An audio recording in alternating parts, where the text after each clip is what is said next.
작은 자가 1000명, 약한 자가 강국을 이루리라 라는 제목으로 하나님 말씀 증거하도록 하겠습니다. 이사야서 내용인데, 이사야서를 별명을 짓기를 많은 사람들이 꿈의 성경이다 이렇게 얘기를 합니다. 왜냐하면 이사야가 예언했던 내용들을 보면은 현실을 쳐다본 게 아닙니다. 멀리 있는 미래를 바라보면서 예언했기 때문에 그렇습니다. 그래서 꿈을 그리는 비전의 성경입니다. 많은 사람들이 현실에 매몰되지 않습니까? 현실이라는 게 참 무섭잖아요. 무엇을 먹을까, 무엇을 마실까, 무엇을 입을까, 그게 다 현실인데, 그리고 현실이 평탄하면은 뭐 좋다 그러고, 현실이 좀 고난이 있으면 못 살겠다고 난리치는 게 인생이 아닙니까? 근데 이사야의 상황은 일단 뭐 말씀 증거하면 듣는 사람 거의 없었고요, 믿는 자, 따르는 자 거의 없었고, 현실이 너무 척박합니다. 삶이 너무너무 힘든 거예요. 고난의 연속이고.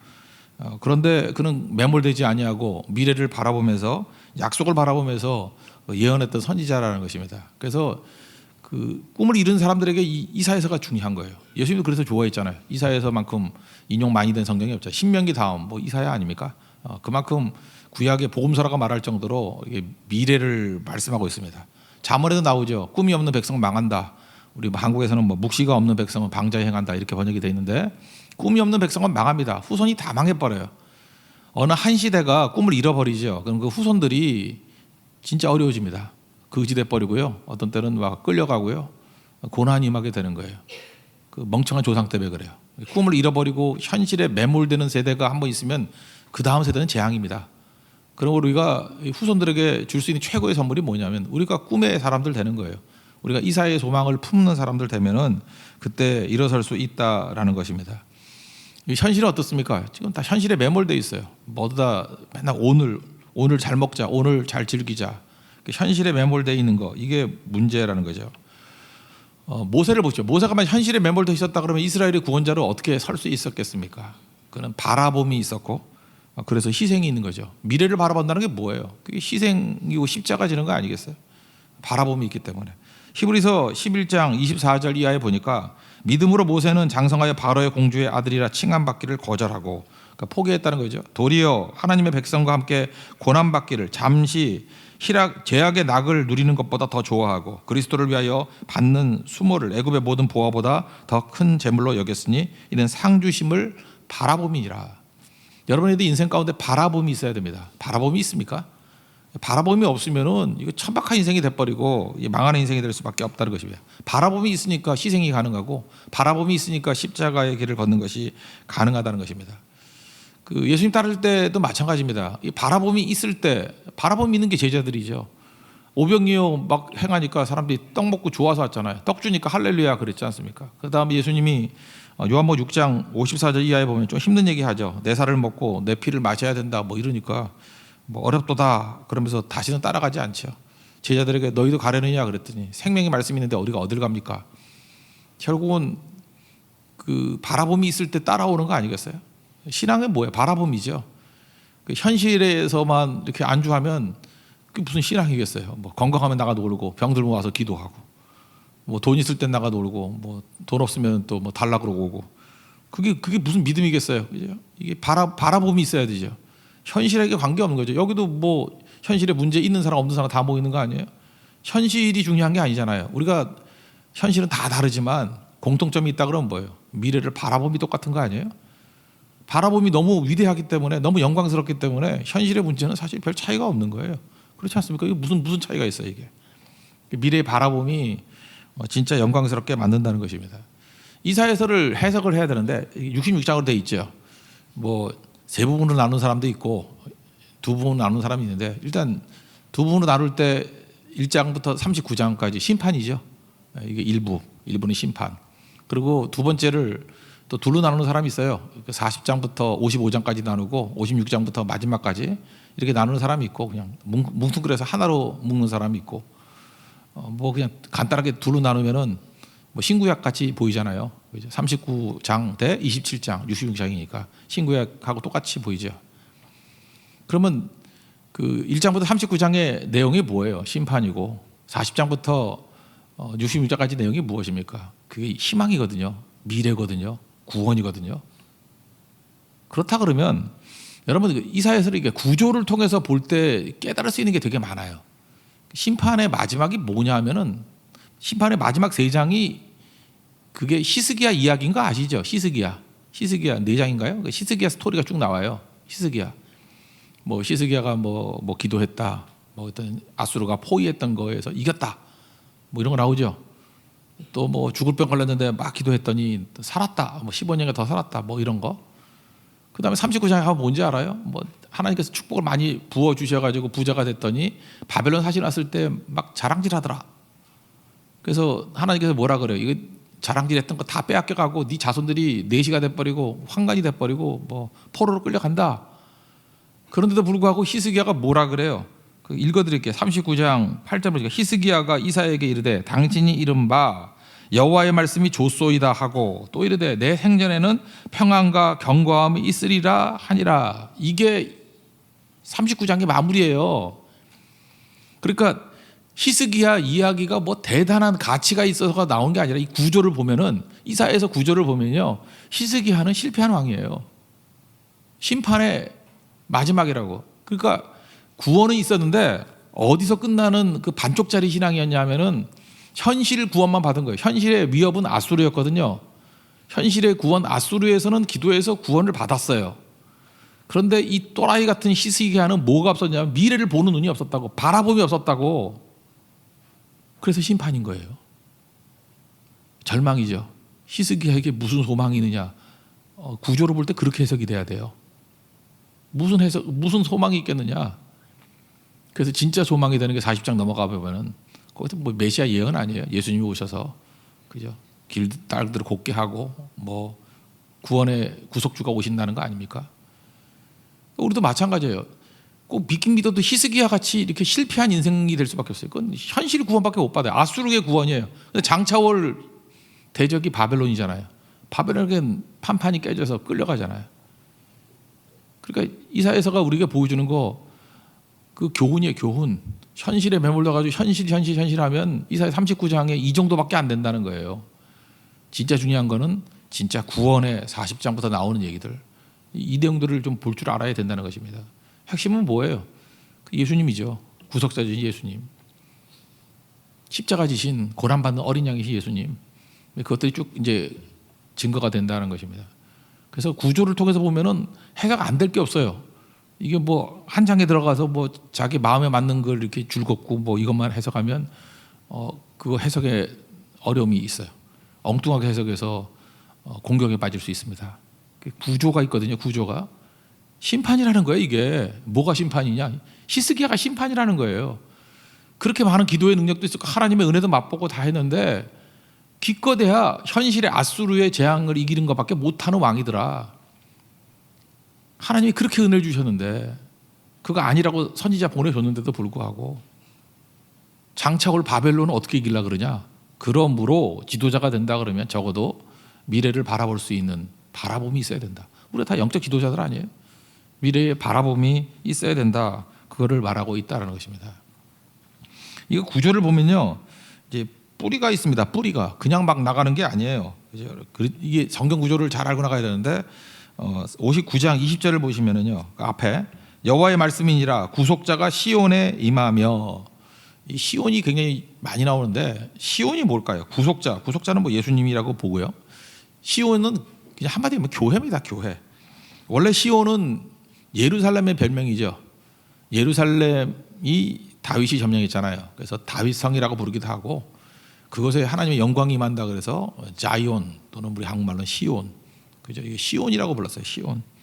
그래서 시온에 영광이 있다 그러면 하나님의 임재를 뜻하는 거예요. 하나님의 임재가 있는 곳 시온, 하나님의 도성, 시온 거룩한 성, 시온 예배의 장소. 그래서 시온의 영광 그런다고요. 시온의 영광. 거룩한 성이라는 찬양도 있잖아요. 그게 뭘 찬양하는 거예요? 시온성을 찬양한 거예요. 저 멀리 배는 나의 시온성, 뭐 어렸을 때 많이 불렀는데, 그죠? 시온성이 그 교회, 하나님 임재가 있는 곳, 그곳에 영광이 임하게 된다라는 것입니다.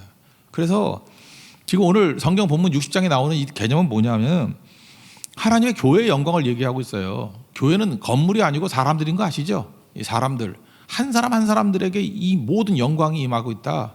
그러므로 이 땅의 마지막 소망은 어디 있냐면 교회에 있다라는 거예요. 시온에 있다라는 거예요. 시온에 하나님의 영광이 임하면 승리하게 된다. 그 한 성, 거기에 구속자가 임하게 되면 승리하게 된다는 것입니다. 이 세상의 소망은 딴 데 없어요. 교회에 있습니다. 교회에 있다는 게 뭐예요? 나에게 있어요. 나에게. 내가 교회잖아요. 한 사람 한 사람 사람이 모여서 교회가 된 거잖아요. 에클레시아. 그죠? 구별된 사람들의 모임. 이게 교회거든요. 여기에 하나님의 영광이 임하게 될 때 그때 소망이 있다는 것입니다. 우리 60장 1절 2절 한번 다 같이 읽겠습니다. 시작.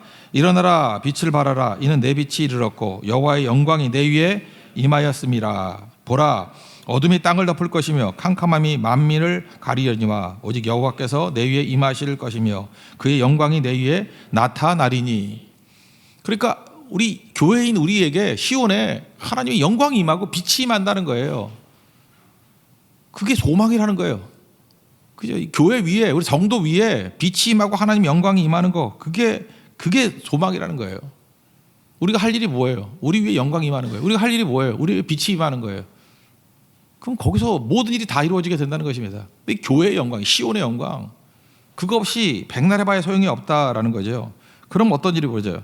우리 오늘 핵심적인 게 19절인데 19절 한번 보십시오. 19절 다 같이 시작. 다시는 낮에 해가 내 빛이 되지 아니하며 달도 내게 빛을 비추지 않을 것이요 오직 여호와가 내게 영원한 빛이 되며 내 하나님이 내 영광이 되리니. 그러니까 하나님 말고 다른 빛 추구하지 말라는 거예요. 교회는 오직 하나님이 빛이 되고 하나님의 영광만을 추구해야 된다. 그러니까 우리 위에 하나님의 빛이 임하고 우리 위에 하나님의 영광만이 임하게 되면 그러면 모든 일이 다 승리로 이끌게 된다는 것입니다. 그래서 3절부터 뭐라 그래요? 이렇게 여호와의 빛이 임하게 되면 나라들이 빛으로 나오고요. 왕들이 광명으로 나온대요. 막 나온대요. They will come to you. 너에게 막 나온대요. 이게 노아 방주에서 쓰는 표현이거든요. 노아 방주할 때 그 짐승들, 동물들 잡은 게 아니라 그랬죠. 하나님께서 노아 앞으로 다 한 쌍씩 이렇게 다 나오게 만들었어요. 그러니까 그 방주에 들어갈 수 있는 거지. 어느 데서 잡아요? 그 방주 짓는 것보다 훨씬 힘든 거지. 그걸 어떻게 다 사냥해 와요? 알아서 지들이 They will come to you. 너에게 나올 것이다. 똑같은 표현을 하고 있어요. 지금 똑같은 표현을 우리가 여러 가지 노력하고 캠페인하고 해야 될 게 아니고 교회가 시온이 하나님 앞에 서 있을 때 거기 빛이 임하고 거기 영광이 임하게 되면은 여기 3절에 보면은 나라들이 그 빛으로 나오고 왕들이 그 광명으로 나오게 되고 그다음 4절에 보니까 사방의 무리들이 내 눈을 들어 사방을 보라 무리가 다 모여 내게로 오느니라. 내 아들들은 먼 곳에서 왔고 딸들은 안개 올 것이다. 막 모여든다는 거예요. 이 부흥을 얘기하는 거죠. 막 모여든다는 거예요. 영광만 임하면. 그리고 9절 보니까 전 세계가 나온다는 거예요. 섬이라는 건 멀리 있다는 뜻이거든요. 이스라엘의 표현에 의하면 맨날 그러니까 섬들 멀리 있는 자들이 나를 앙망하고 다시의 배들이 먼저 이르되 먼 곳에서 내 자손과 그들의 은금을 아울러 싣고 와서 내 하나님 여호와의 이름에 드리려 할 것이다. 그런 얘기가 쭉 나오잖아요. 그러니까 세상의 소망이 어디에 있느냐 하면 교회에 있는데 시온에 있는데 시온 백성들이 하나님 영광이 그 위에 임하고 빛이 임하게 될 때 이 모든 일들이 일어나게 된다라는 것입니다. 그 심지어 멸시하던 자들이 있죠. 14절 한번 보십시오. 다 같이 읽겠습니다. 시작. 너를 괴롭히는 자의 자손이 몸을 굽혀 내게 나오며 너를 멸시하던 모든 자가 내 발 아래에 엎드려 너를 일컬어 여호와의 성읍이라 이스라엘의 거룩한 이의 시온이라 하리라. 그 무슨 얘기예요? 이렇게 핍박하고 하는 사람들이 이제는 내 발 앞에 다 엎드리고 괴롭히는 자들이 다 나오게 된다는 거예요. 이거 최종 승리죠. 어떻게 하면요? 이 맞닥뜨려 싸우는 게 아니고 교회에 하나님의 영광이 임하면 교회에 여호와의 빛이 임하면 이런 일이 벌어지게 된다는 거예요. 그러니까 지금 여기서 보여주는 비전은 간단한 거죠. 하나님 영광이 임하면 된다는 거예요. 빛이 임하면 된다는 거예요. 이 싸움 버리면 되는 거다. 엉뚱한 짓 하지 말라는 거죠. 이거 없으면 안 돼. 그러니까 세상 가서 흉내내고 난리치고 할 거 하나도 없고요. 노력하고 이런 게 아니고 무슨 일을 하든지 간에 성도는 영광이 있어야 돼요. 저는 영광이 있습니까? 영광이 있으면 세상이 나와요. 영광이 없으면 조롱받아요. 소금같이 맛을 잃어서 밖에 버려져 밟히게 된다고. 이게 교회의 영광이거든요. 시온의 영광. 근데 듣는 순간에 약간 현실과 괴리감이 있다고 느끼지 않습니까? 지금 교회가 그런 것 같지 않잖아요. 그죠? 왜 이유는 뭐냐면 영광이 임하지 않았기 때문에 그래요. 빛이 임하지 않았기 때문에. 그게 핵심이라고요. 임하더라도 이게 질그릇하고 같은 거거든요. 우리 고린도 후서 4장 7절 보니까 보배를 질그릇에 가졌으니 능력이 심히 큰 것이 하나님께 있고 우리에게 있지 아니함을 알게 하려 함이라. 이렇게 영광이 있는데 껍데기가 초라한 질그릇이에요. 그 언제 이 영광이 드러나죠? 질그릇이 깨질 때. 우리라는 질그릇 속에 하나님 영광을 담았잖아요. 깨질 때. 이게 뭐예요? 죽을 때죠. 십자가 질 때. 그래서 여러분들 많이 못 느끼셨어요? 우리가 3대 주제, 예배, 기도, 선교. 예배할 때 내 자신이 깨지고 자아가 다 무너져 버렸을 때 영광이 드러나요. 하나님 영광이 드러나요. 그러면 다 느껴요. 와, 이게 영광이구나. 사람들이 모여들고 변화되고 그런 일이 벌어진다고요. 근데 깨지지 않고 이 영광이 뭔지도 모르는 사람이 있을 뿐더러 영광이 있다 할지라도 맨날 지거 드러내려고 그래. 자기 드러내려고 그러고. 그죠? 자기를 표현하려고 그러고. 자기를 과시하려고 그러고. 자기 권력으로 뭐 패거리 모으려고 그러고. 자기 뜻을 관철시키려고 그러고. 그럼 영광이 없잖아요. 그게 문제라는 거예요. 그러니까 교회라는 타이틀을 갖고 있는데 영광이 사라져 버렸다는 거죠. 예배의 영광이 있어야 됩니다. 예배의 영광이. 예배의 영광은 나는 죽고 예수로 살 때예요. 기도도 마찬가지예요. 기도가 뭐예요? 처음에 내 뜻을 가지고 나아가는데 깨져서 이제 기도가 하나님의 뜻을 구하는 것이 되는 거죠. 주기도문의 내용을 가지고 구하는 것이 되잖아요. 뜻이 하늘에서 이루어진 같이 땅에서도 이루어지기를 원합니다. 나라가 임하기를 원합니다. 하나님의 뜻 아니에요? 주님의 이름이 거룩하게 되기를 원합니다. 구별되기를 원합니다. 그게 뭐예요? 하나님 영광이 임하는 거죠. 그죠? 그리고 우리가 하나님께 철저히 의지한다는 게 뭐예요? 일용할 양식을 주십시오. 오늘 능력 주셔서 오늘 살게 해주세요. 그 얘기죠. 지금 당장 살게 해주세요. 그리고 그 능력 가지고 용서를 하고 그럼 결론적으로 은혜라는 열매를 맺게 되잖아요. 그리고 영적 싸움에서 여기 보세요. 14절 같이 이기게 해주셔서 대적들이 무릎 꿇게 해주세요. 마귀를 멸하게 해주세요. 이거죠. 이게 하나님 영광이잖아요. 기도에서도 나타나는 거고. 선교 현장에서야 뭐 말할 것도 없죠. 현장 속에서 우리 많은 사람들이 다 뒤집어지는 이유가 뭐예요? 이거 하나님이 하신 일이다. 다 그 고백 아니에요? 이거 분명히 우리 능력 아니거든. 이런 거 많이 느끼잖아요. 선교 현장이 주는 최고의 축복이 그거죠. 자기가 자기 능력 알잖아요. 살아온 경험이 있잖아요. 내가 이제까지 살아올 때 받았던 대우, 내가 살아오면서 나타났던 결과 다 알잖아요. 그거 모르세요? 선교 가서도 선교는 안 하고 뭐 뒤에 가서 딴짓만 하는 사람은 이거 못 느껴. 근데 현장에 들어가서 복음을 증거하고 막 뛰는 사람들은 느껴요. 이거 하나님이 하시는 일이라고. 이거 하나님이 하시는 일이라고. 달라요.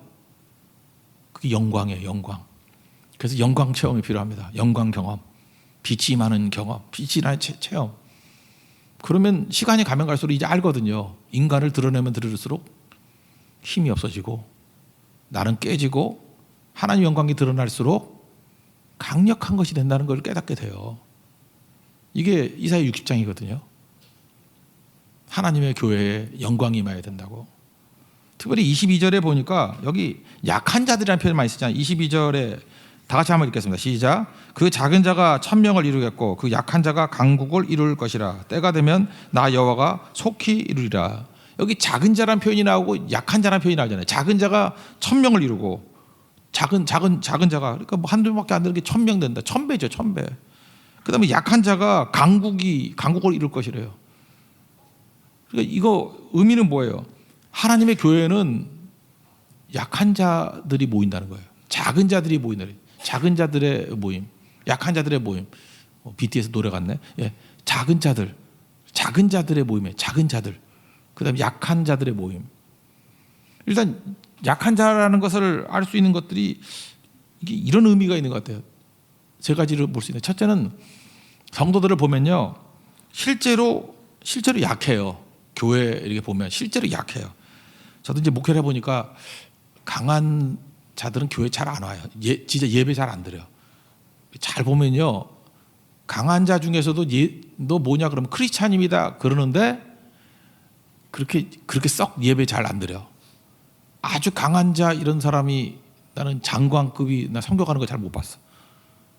잘 못 갔어요. 그렇죠? 대개 계장들이 가는 거지 그 장관들이 잘 안 가. 다 이게 약한 자들이 가는 거예요. 그게 누가복음 14장 21절 이하에 보면 이런 게 나오죠. 야 잔치하는데 오라고 그랬더니 뭐 소팔로 간다, 장가 간다, 뭐 그렇게 이러면서 다 거절하잖아요. 거절했더니 주인이 이렇게 얘기를 하죠. 집주인이 노에서 종들에게 가서 야 빨리 시내에 가라, 거리에 가라, 골목으로 나가라. 거기 누가 있어요? 가난한 자들, 몸 불편한 자들, 맹인들, 저는 자들 데려오라. 이게 약한 사람들이거든요. 그래서 교회에 줄 이런 사람도 많아요. 한번 해당되는지 봐요. 예. 시내 거리와 골목으로 가서 가난한 자들, 여기 가난한 자들이 있을 거예요, 그죠? 몸 불편한 자들, 뭐 이렇게 손도 안 펴지는 사람이 있잖아요. 집사님 뭐 오른손 못 펴잖아요. 웃음으로 지금 하고 있는데, 맹인들, 맹인은 많이 없지만 저같이 이게 눈 나쁜 사람 뭐 맹인이지 뭐. 그죠? 저는 자들, 족저근막냐고 이런 사람들 막 다 앉아 있고, 그죠? 진짜 그래요. 그랬더니 종이 와가지고 주인에게 얘기하기를 아직도 자리 많은데요. 그랬더니 이제 또 뭐라 그래요? 그죠? 야, 이제는 그런 골목 가지 말고 저 멀리 가. 그래서 길가 산 울타리가로 나가서 사람들을 오는데 안 오니 강건하여 데려가서 내 집을 채우라. 그게 교회예요. 그래서 교회의 성격을 보면은 되게 이렇게 어려움당한 사람들이 많습니다. 그 고린도전서 1장 26절 보니까 야 너희 부르심을 봐라. 육체를 따라 지혜로운 자가 많지 아니하며, 부끄러워서 이렇게 쓴 거예요. 없고 그런 거예요. 그죠? 많지 아니하며, 없잖아. 능한 자가 많지 아니하며, 능한 자가 어디 있니? 그런 뜻이죠. 문볼 좋은 자가 많지 아니하며, 없어요. 이런 사람들 부른다는 거예요. 잘 보세요. 특별히 주일날에는 그래도 좀 괜찮은 사람들 오는데 수요일날에는 여러분들 얼마나 힘든 사람들 오겠어요? 안 그렇습니까? 저도 목사니까 왔지 이게 오겠어요? 세파에 시달린 사람들, 시달린 사람들, 피곤하고 고민 많은 사람들, 고민, 인생에 고민이 너무너무 많은 거예요. 쫓겨난 사람들, 뭐 직장에서 쫓겨나든 가정에서 쫓겨나든 뭐 정서적으로 쫓겨나든 이렇게 환영 많이 못 받고 그러는 상처 입은 사람들도 있잖아요. 자신감을 다 잃어버리고, 자신감 잃어버렸어요. 뭐 하면 된다 그런 게 아니에요. 천부의 의지 없어 손 들고 옵니다. 뭐 그런 사람들, 불행이 너무너무 많은 거예요. 불행에 노출된 사람들, 만신창이가 된 사람들, 허무한 사람들. 지금 예수님 말씀하는 게 이거예요. 시온이 이런 자들이 모이는 거라는 거예요. 아둘람 굴이 모인 사람과 비슷해요. 다 그렇게 모인 거예요. 그래 약한 자가 맞아요. 강한 자 안 와요. 그리고 강한 자가 오더라도 우리가 이렇게 개척교회 안 와요. 큰 교회, 뽀대나는 교회까지. 그죠? 그런 데 간다고? 왜냐, 강자의 특징이 그거거든요. 자기를 드러내야 되니까. 잠깐만, 우리도 이제 더 교회가 커지면 그런 사람도 올 거라고. 이제 걸러내야죠. 그거는 분명히 그런 거예요. 자기를 드러내는, 이 약자로 와야 되는데 그게 아닌 거예요. 그거는 핵심이 될 수 없다라는 것입니다. 그래서 실제로 약해요. 그래서 약한 자가 주님께 오는 거예요. 근데 그 약한 자 위에 주님의 영광이 임하고 주의 빛이 임해서 어마어마한 일을 하는 거예요. 이게 교회예요. 그래서 강하지 않다고 걱정할 거 하나도 없어요. 교회 속성이 약한 거예요. 예수님 제자들 뭐 다 약한 사람들 아니에요? 제일 괜찮다 그러면 가룟 유다 예수님 팔아먹었지. 약해도 돼요. 약한 자 부른 거예요. 약하니까 온 거예요. 초청한 사람들은 교회 안 와요. 여러분 다 끌려왔잖아. 이번에도 뭐 어떤 교회, 대만의 그 어디죠? 삼중신소에도 목사님이 제 그때 통역하러 갔었는데 깜짝 놀랐어. 그래서 그 뭐 이렇게 비디오로 보고 우리 수요일에 이렇게 많이 안 왔는데 엄청나게 많이 왔대. 그래서 저도 궁금했어요. 이거 민 목사님의 영감이 대단하구나. 이렇게 했더니 거기 제 딸이 갔거든요. 그래서 야, 너 은혜스럽다. 어떻게 된 거냐 그랬더니 고기를 구워줘서 많이 온 거래. 고기 25kg를. 그래서 제가 느낀 게 그거예요. 그러니까 약한 애들이지. 우리요, 올해서 초청받아 온 사람 아무도 없어요. 고기 준다니까 오는 거예요. 다. 그렇다 부끄러울 거 하나도 없어. 그런 거예요. 그런 거. 그죠? 고기 못 먹어서 고기 맛있게 구워주면 또 오는 거고, 뭐 가면은 뭐 옛날 군인들 같은 뭐예요? 초코파이 하나 준다 그래서 오는 거고, 다 그런 거지 같은 인생들이에요. 그러면 가치가 없는 줄 알아요? 우리가 다 그런 인생들인데, 아파서 오고 괴로워서 오고 힘들어서 오고. 근데 그 위에 하나님 영광이 임하면요, 그게 교회예요. 세상을 다 모아버리고 뒤집어 버린다는 거예요. 그래서 여러분 강한 거 추구하지 마요. 강한 자한테 교회 안 와요. 와도 하나님 영광 구하지도 않고 빛이 임하지도 않는다고요. 그리고 두 번째로 실제로 하나님을 만나면요 약해져요. 이건 뭐 결과론적인 얘기인데, 왜냐면 하나님의 영광의 임재가 있는데 내가 어떻게 교만해집니까? 그래서 잘난 척하는 사람들이 교회에 있거든요. 있는데 어쩌다가 이 사람들이 예배, 기도, 선교를 통해서 하나님 영광을 맛봤어. 그러면 다 공통점이 바짝 엎드리면서 겸손해져요. 그런 제가 이사야 6장, 이사야 자신이 그랬죠. 이 왕족이고 자기 선지자를 거들먹거리고 1장부터 5장까지를 보면 좀 약간 좀 기름이 흘러요. 그러다가 6장에서 성전에서 하나님 영광을 받잖아요. 영광을 보고 난 다음에 어떤 일이 벌어집니까? 부들부들 떨면서, 그죠? 뭐라 그래요? 6장 5절 읽어드릴게요. 화로다 나여 망하게 되었도다. 나는 입술이 부정한 사람이요 나는 입술이 부정한 백성 중에 거주하면서 왕군의 여호와이신 왕을 배웠음이로다. 그랬더니 천사가 와서 제단 숯불로 입술 지지고 뭐 얼마나 뜨거웠겠어, 그죠? 그죠? 그렇게 하고 정결하게 되고, 누가 뭐 5장에도 나오잖아요. 예수님의 영광을 바라왔을 때 베드로가 주님 나는 죄인입니다. 나를 떠나소서. 여기서 축구 좀 잘한다는 사람이 있죠. 축구 잘해요. 뭐 동네에서 좀 뛰는 애들. 메시가 왔어. 다 겸손해지죠. 저는 메시도 아니고요. 옛날에 김호곤 감독이라고, 제가 그분이 저한테 그러더라고. 제공을 한번 뺏어 보래. 제가 태클의 왕이었거든요. 혼자 헛발질 하다가 다리만 다치고 왔어요. 그분도 훌륭한 분이지만 세계적인 선수는 아니었잖아요. 그리고 나이 들어서 감독하실 때, 감독도 아니고 나중에는 그 온누리교회 교회 감독하실 때였어요.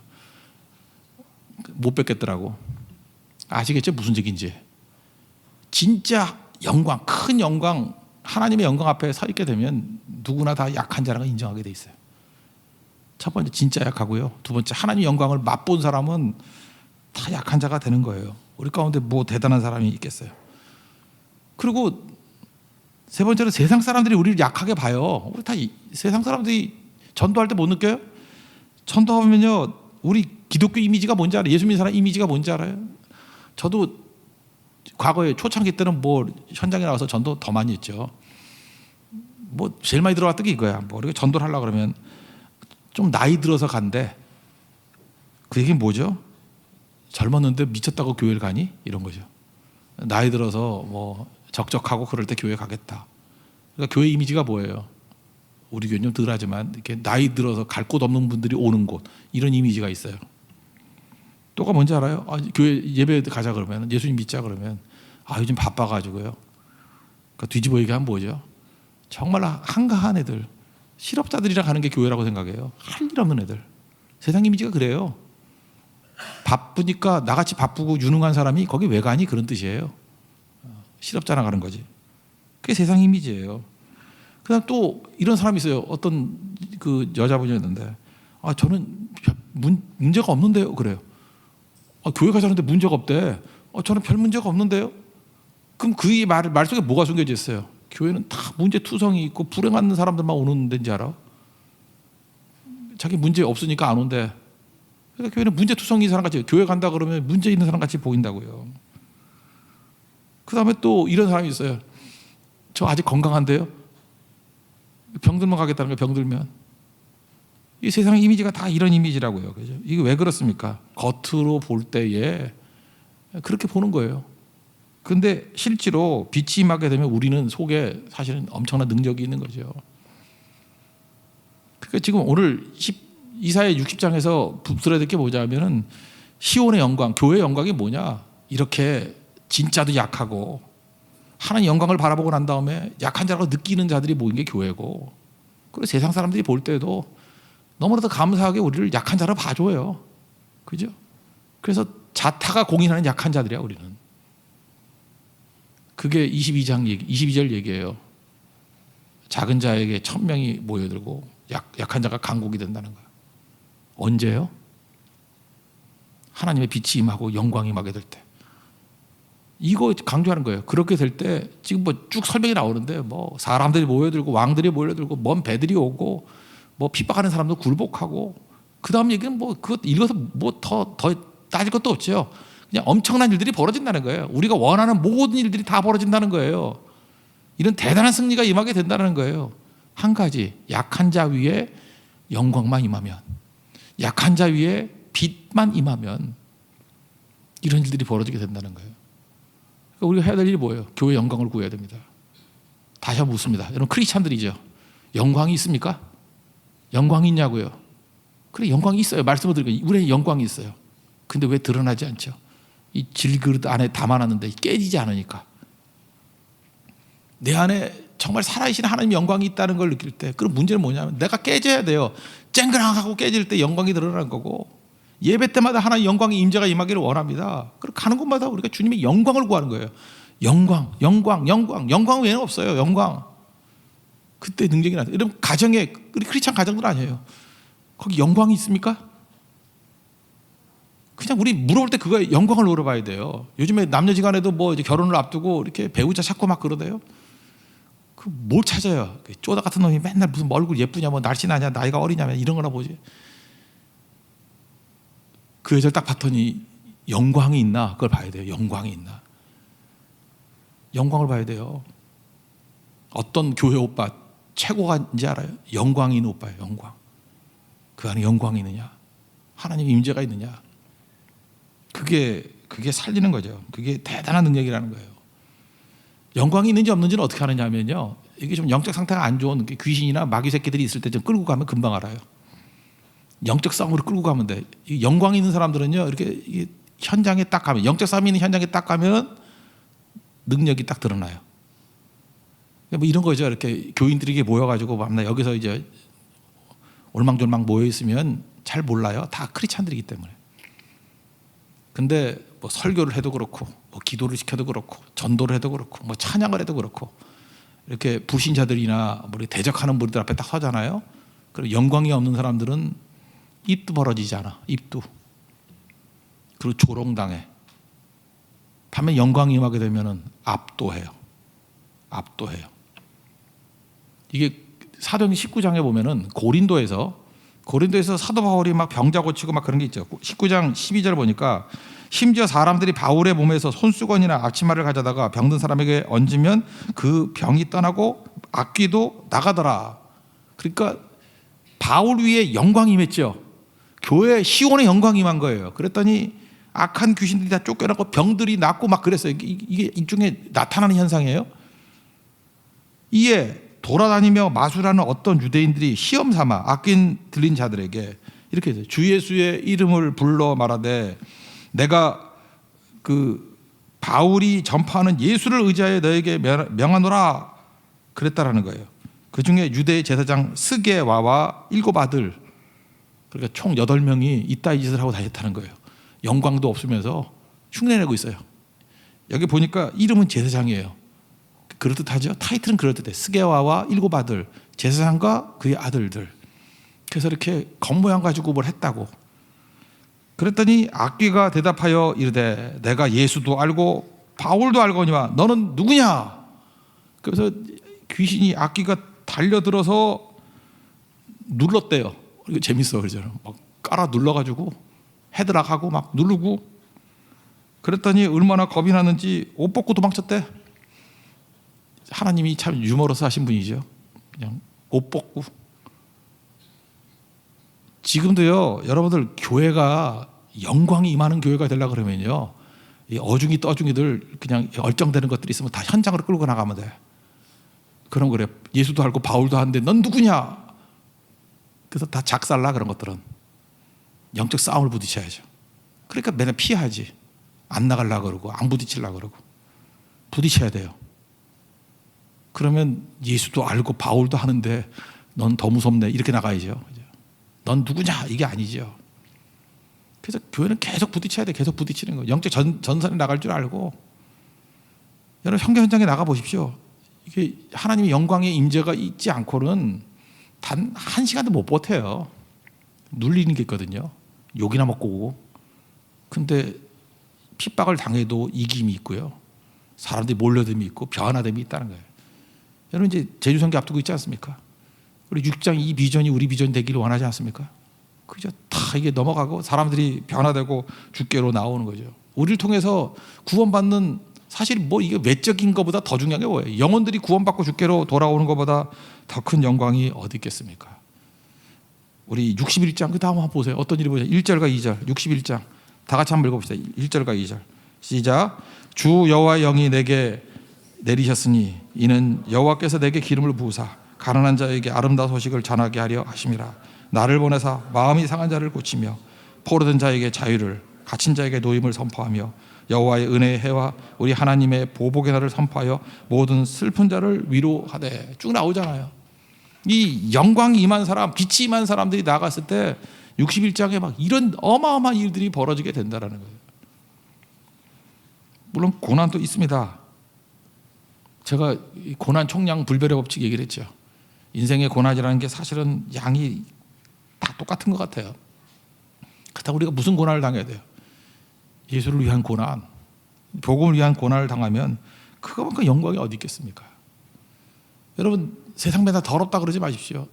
더러워요. 약하다 그러지 마십시오. 우리도 약했잖아요. 우리가 더러웠잖아요. 더럽고 약하고. 세상이랑 우리랑 똑같았잖아요. 뭐가 달랐어요? 뭐가? 우리 세상보다 오히려 더 더러웠고요, 더 약했어요. 근데 거친 십자가 붙들고 나왔잖아요.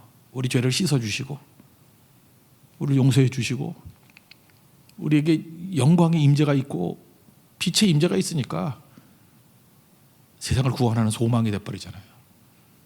여러분, 지금 우리나라도 지금 많이 어렵다 그러는데 소망을 어디서 찾겠어요? 교회밖에 소망 없습니다. 교회밖에. 세상 어두운 건 당연한 거예요. 뭐 어두운 게 뭐 어디가 더 어둡다 덜 어둡다 그게 말이 돼요? 뭐 다 어두운 거지. 어두움이 문제가 아니고 빛이 없음이 문제예요. 우리는 빛이 임하면 됩니다. 우리 가정이 어둡다 그러면 원래 다 가정 어두운 거예요. 죄가 임한 가정이 어둡지 안 어둡겠어요? 오늘도 우리가 하나님 앞에 구해야 될 게 뭐냐면, 하나님 우리 위에 영광의 임재를 주십시오. 빛의 임재를 주십시오. 그래서 어둠은 물리치는 거예요. 사방인의 백성들이 지금 길을 몰라하고 있는데 우리의 영광이 임하면 보이거든요. 모여들어요. 굴광성 그러잖아요. 빛을 향해 다 모여든다고. 세상이 다 모여들어요. 변화 역사가 나타나게 된다는 것입니다.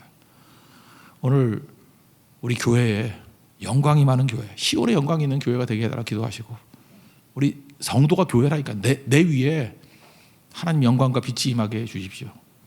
그래서 많은 백성들이 주께로 나오고 회복될 수 있는 우리 은혜의 역사가 있기를 바랍니다. 예, 자리에서 일어나겠습니다. 우리 부흥 2000 찬양하겠습니다. 부흥 2000.